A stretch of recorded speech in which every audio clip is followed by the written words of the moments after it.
sex are separate things. Well, they can be, that's all I'm saying.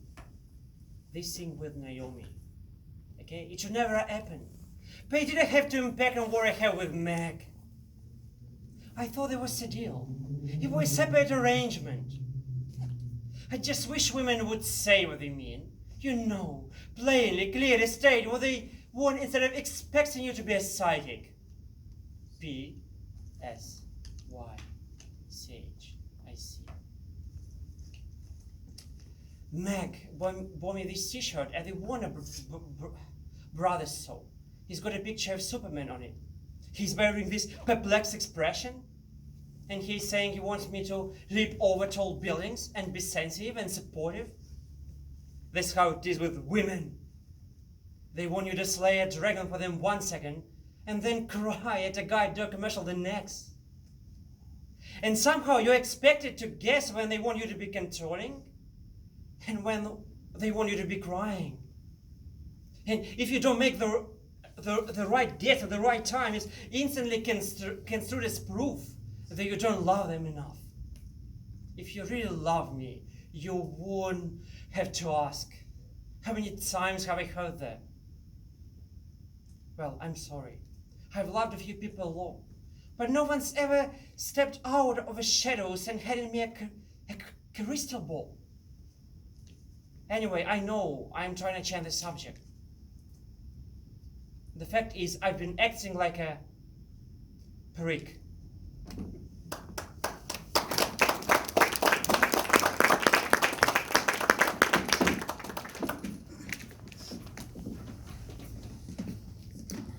I wish I was more like you. Like you. You seem so clear about things, whereas I can never quite say what I am, even to myself. I'm so inarticulate. At night, I lay awake and I go through the things that I've said confidently. The things that I've said confidently, and they all just fall to pieces. And where there were words, there's just now this feeling of impossibility. That everything there's just no way through it. I used to feel that way when I was small. Not a childish feeling. Well, maybe.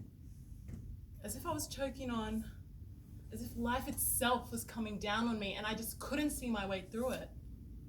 What does a child who has everything suffer from? Who could name it? I can't. But it was a sort of, I used to see it in my head as a jungle around me, surrounding me, some darkness growing, something organic, alive. And the only thing that kept me here was a photo of Honor and Gus. Silly. Because now I'm old, I shouldn't remember that anymore. Lying in bed and feeling that they were there outside of the room in all of their warmth, their kind of a charm. Well, maybe you were right and it's not so simple as it looked, but they gave such a strong sense of love for each other, and inside of that love, I felt loved. And since I've gotten older, I feel as though that everything that once saved me has fallen from me. And you know, I'm not a kid anymore. No, I'm not a kid anymore, but I still feel that I need, sorry.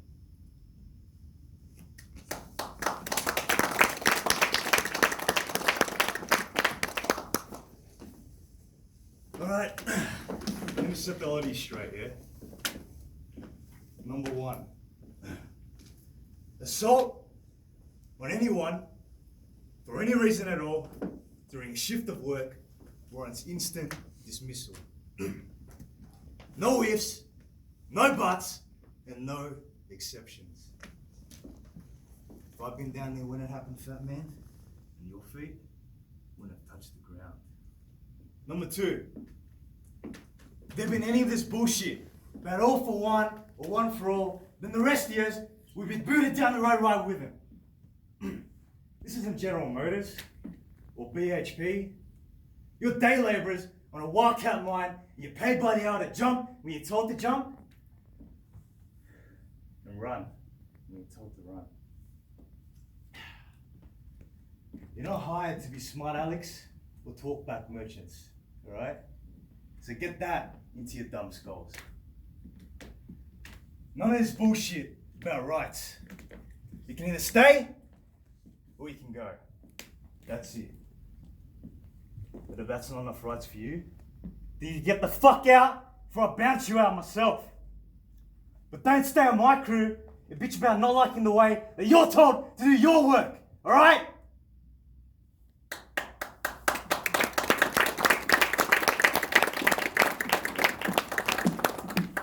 I don't regret anything. Everything's just dandy. I'll run away just like the pictures. Have you seen the one with Lena Turner where... Did I tell you about my mother? She was quite common, you know. She had this thing about women's emancipation. She swore she'd never marry. So she told my father she'd be his lover, but never his wife. But then, I was born.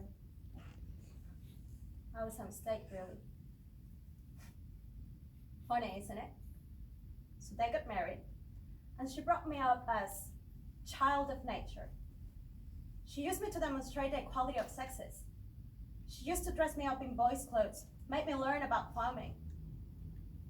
She made me kill a fox when I was... And then, she reorganized the state. Women had to do the men's work, men the women's.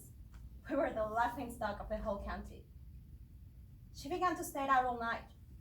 She took lovers, people talked.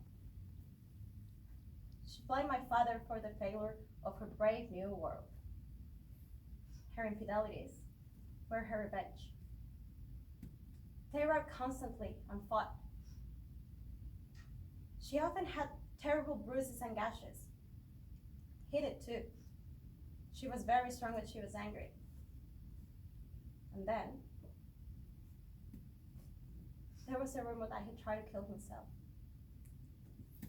Yes, he failed. Obviously. I didn't know whose side I was on. Maybe I learned all my emotions by the age of 10 and never developed anymore. A child experiences the world so deeply without the sophistication to protect itself. It's not fair, really. Anyway, my mother, almost on her deathbed, no, on her deathbed, made me swear I'd never be a slave to any man.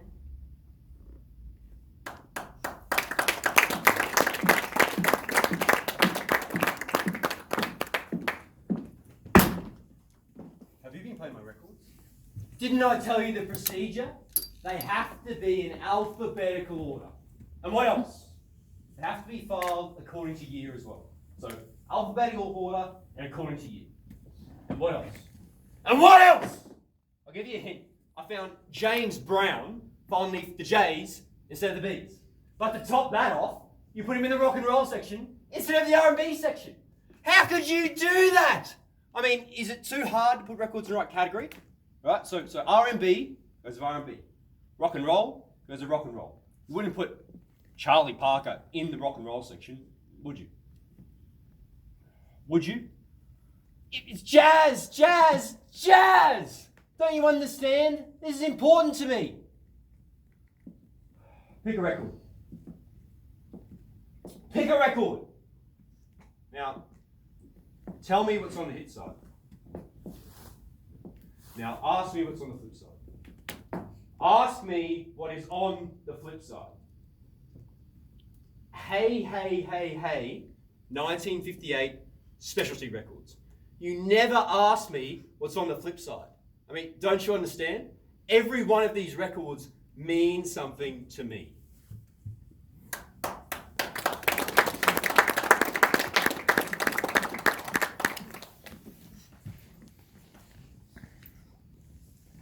When we were out there, it was different. Every second. You can't know. The world was on fire. It was like I'd been stuck down this well for so long in the blackness. Just a tiny speck of light, way off at the top. And I was reaching and reaching for it, but the sides were too slippery. And the light would get further and further away. And all the time I daren't look below, never, because of the darkness I knew was under me, in case I lost my grip and tumbled right down. But then he came, and we ran. And suddenly the walls burst open, and everything around me was burning bright, like a flame. I can't tell you. I saw it all like I've never seen it before, and it was beautiful. The leaves were green, birds sang, the grass was wet after the rain. The smell of it nearly knocked me over. It was so rich, so strong. And when he touched me and held me and loved me, under the moon, under its fierce light, it was like time came undone. And there was nothing before or after, just us, and now, and happiness.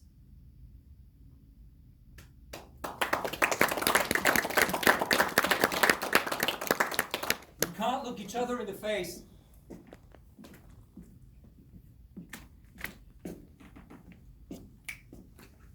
You don't understand the humiliation of it. To be tricked out of the single assumption which makes our existence viable, that somebody is watching. We're actors.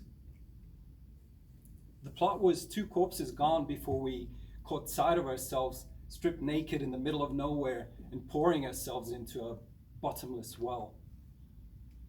There we were, demented children, mincing about in clothes that no one ever wore, speaking as no man ever spoke, swearing love in wigs and rhymed couplets, killing each other with wooden swords.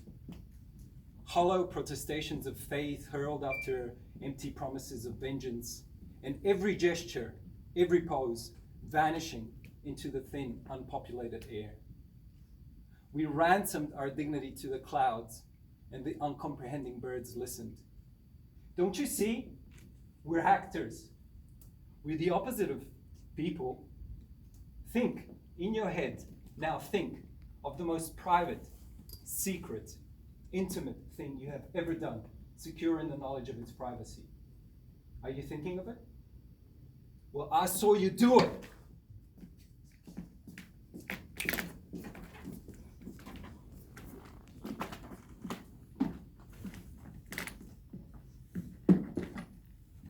We are actors. We pledged our identities, secure in the conventions of our trade, that someone would be watching. And then, gradually, no one was. We were caught high and dry. It wasn't until the murderer's long soliloquy that we were able to look around. Frozen as we were in profile, our eyes searched you out, first confidently, then hesitantly, desperately, as each patch of turf, each log, and every exposed corner and every direction proved uninhabited. And all the while, the murderous king addressed his court, and there was absolutely no one there.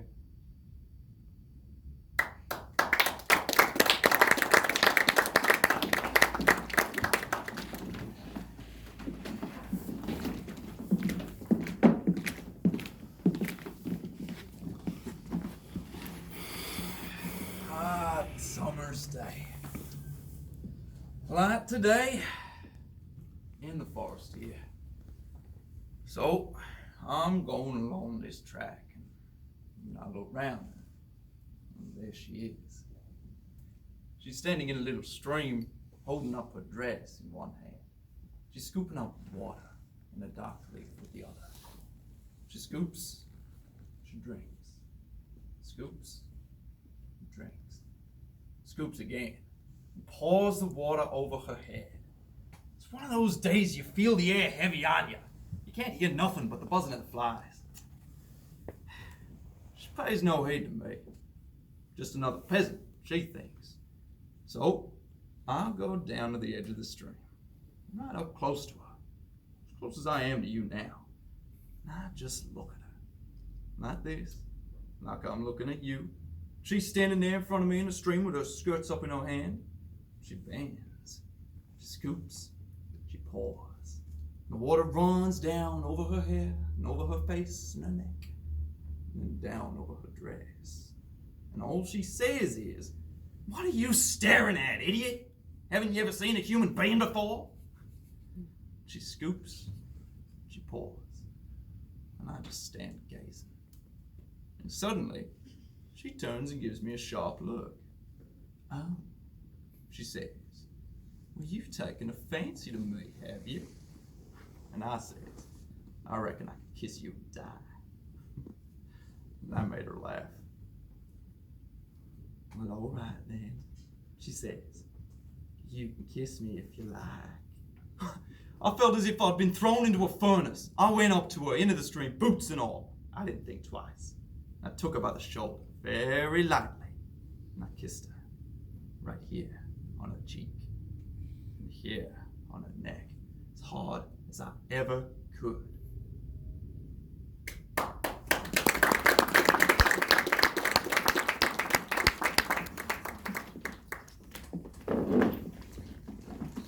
You're upset about Bob, aren't you? Bob will get used to the idea of us. I just tried to make it happen too soon. He's innately very flexible. Will you marry me?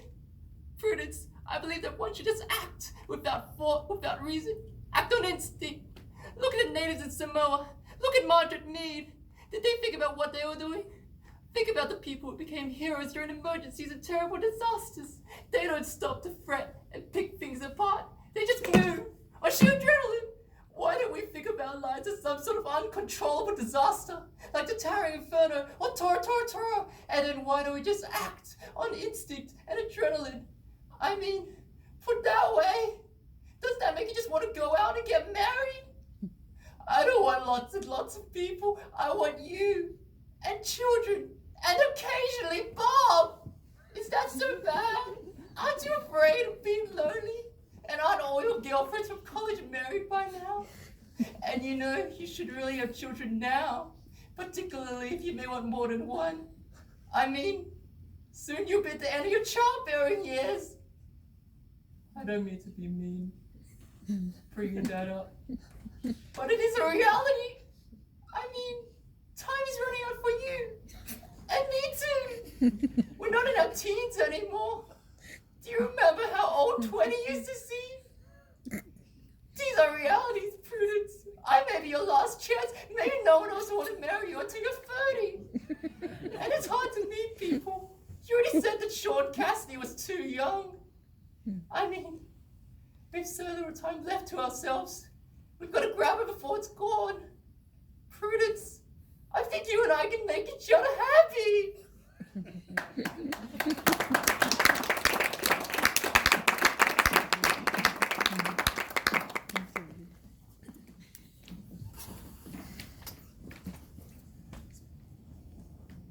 I would watch her all in herself while I pretended to be asleep.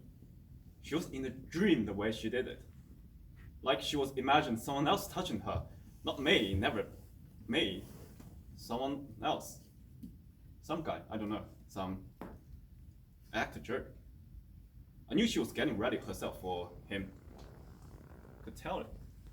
Got worse and worse. And then finally, when I caught her on this, she denied the thought.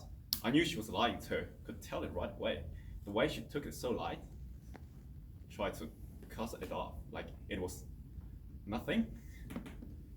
Then she starts telling me it's all in my head. Some imaginary deal that I could have in my head had nothing to do with her, she said. Made me try to believe that I was crazy. She's all innocent, and I'm crazy. So I told her. I laid it online to her. Square business, I said. No more high heels. No more wearing high spiky high heels to rehearsals. No more that shit. And she laughs. Right to my face, she laughs. Kept putting them on. Every morning, putting them back on. She said it's right for the part. Make her feel like the character, she said. Then I told her that she had to wear a bra and she pays no attention to that either. You could see right through her damn blouse, right clean through it. And she won't wear underpants at all. That's what really got me. No underpants. You could see everything.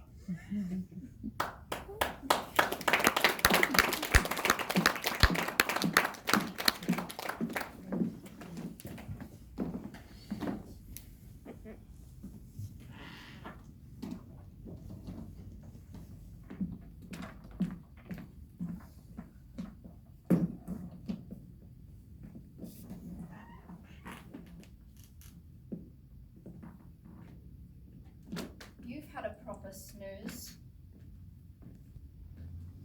Do you feel better now? It's been lovely for me. I had a bit of a tidy up and a potter around. I like to imagine this is what it would be like with a young baby. Them taking their naps while I get on with the housework.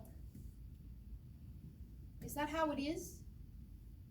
Happy scenes of domesticity?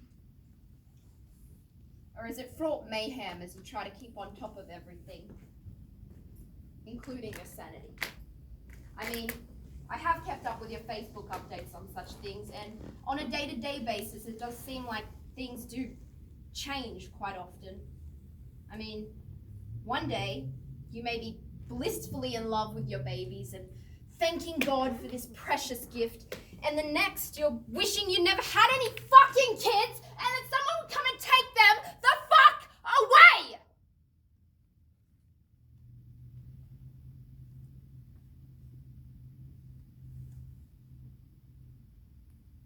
It must be so trying. I mean, I can only imagine. Before the internet, how did mothers vent? Well, to their girlfriends, I suppose, but still. What about the 2 a.m. post during a sleepless night? Would mothers have simply cursed at the walls? Would they have nudged their partners awake just to whisper a pithy couple of sentences that humorously gave insight into their exhausted exasperation? And what about single mothers? Who would they have spoken to? It must have been so hard. It must still be so hard. This creature, this thing, loving you, needing you.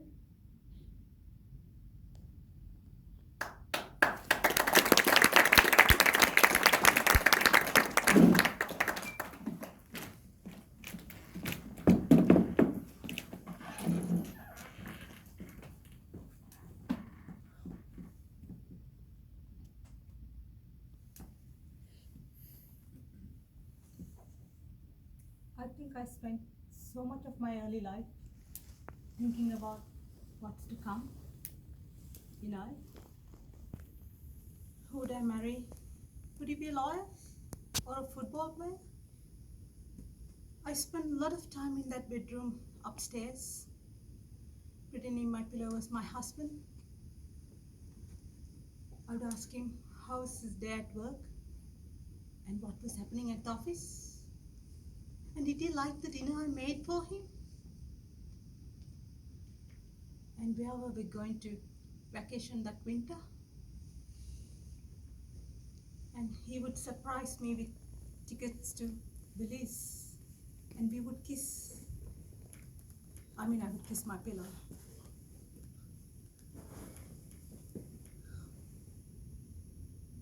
And then I would tell him I'd been to the doctor that day and found I was pregnant.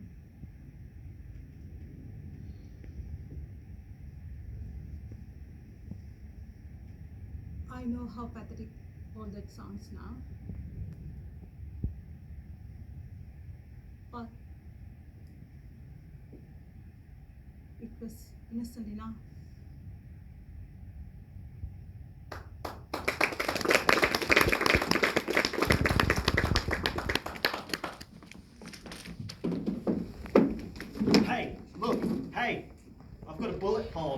right? Got a bullet hole clean through my leg. And you did it. And it's not getting any better. It's getting worse, in fact. So don't try to scare me with this stuff about lawyers, because I'm not buying it. I've got a serious injury over here. Look, I don't know why it is, but nobody around here will make any effort to get me out of here. How come that is? My brother. I've got a brother with a real short fuse. He gets weird ideas in his head. It doesn't take much to tip him over the edge. Now I've been here way too long. Way past the time we're supposed to get back. And he's gonna start getting the wrong idea about me and your daughter. I mean, your daughter is his wife. You know that, don't you?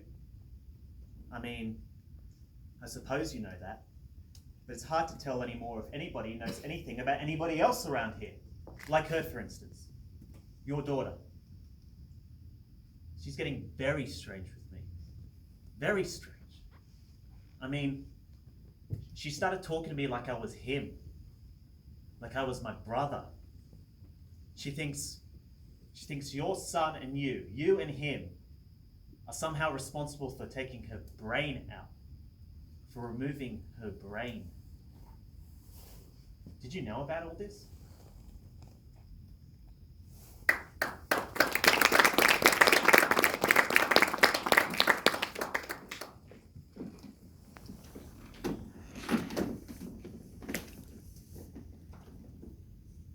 I was thinking about what I was going to order for dinner when I remembered I hadn't left anything out for Martin.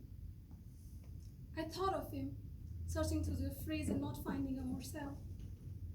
I wanted to say something, to tell you he'd be looking for his dinner, but I couldn't get it out. It was as though a last piece of flesh has lost into my throat and my words just couldn't pass it. Then I remembered. Martin wouldn't be wanting his dinner because Martin's not with me anymore. Martin's dead. And the lamb just slid away.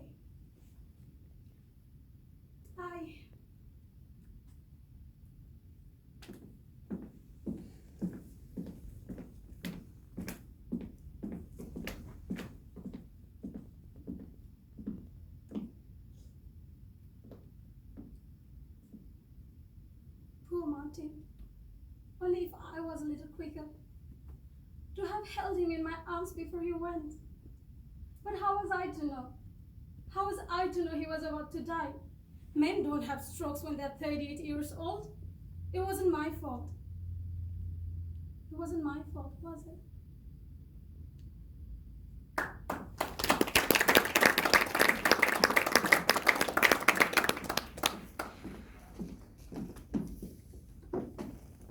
The devil is back.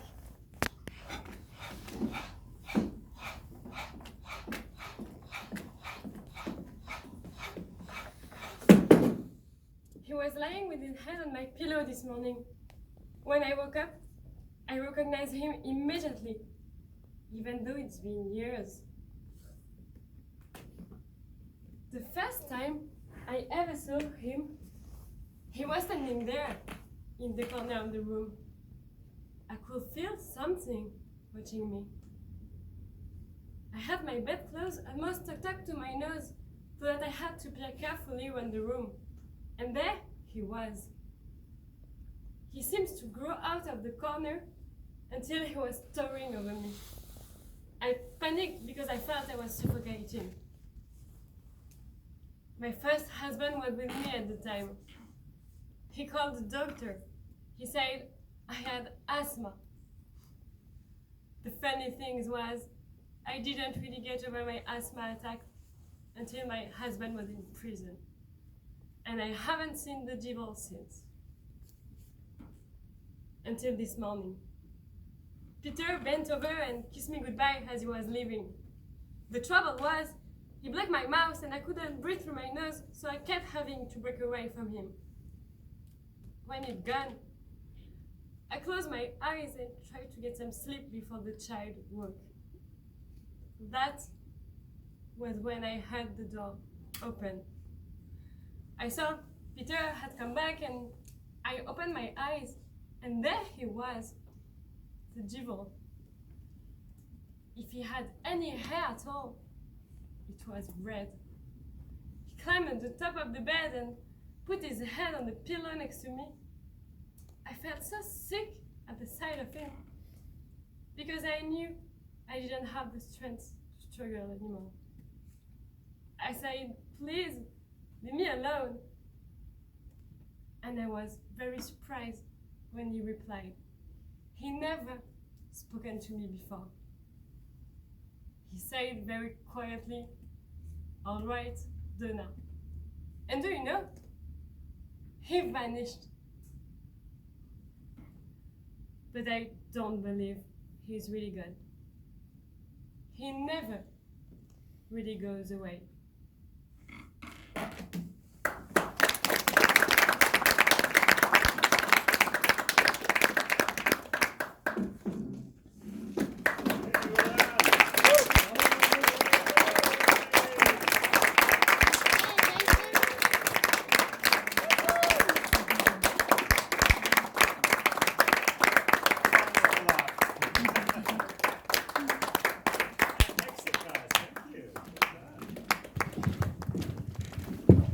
Thanks so much, ladies and gentlemen. You've been a wonderful audience, and it's been great for them to have someone to play to other than me. It's really a pleasant surprise.